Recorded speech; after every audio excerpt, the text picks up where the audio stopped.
As of June 2025, CapCut mobile users face a significant limitation that affects their editing workflow. The app still lacks a direct select all button, which means users cannot simply tap one button to select all their clips at once.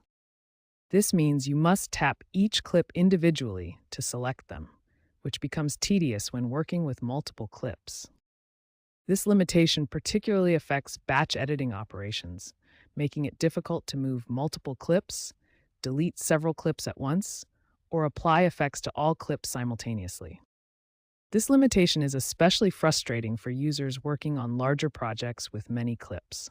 However, there is hope, as many users are actively requesting this feature and anticipating that future CapCut updates will include a proper Select All function. While workarounds do exist to achieve similar results, they require additional steps and are not as efficient as a dedicated Select All feature would be. Since CapCut Mobile doesn't have a direct Select All feature, we need to use workarounds for batch editing. Here are two practical methods that can help you manage multiple clips efficiently. The first method is export and re-import. This approach involves editing your clips individually first, then combining them into a single manageable clip. Step 1. Edit your clips individually. Trim them, split them, and add any effects you need. This gives you full control over each clip before combining them. Step 2. Export your entire project as a single video file. Use your preferred quality settings and format. Step 3. Create a new project and import your exported video. Now you have all your previously separate clips combined into one manageable clip that you can work with as a single unit. The second method is combining clips. This is a more direct approach where you add all clips to your timeline and export them together. Add all your clips to the timeline in the order you want them.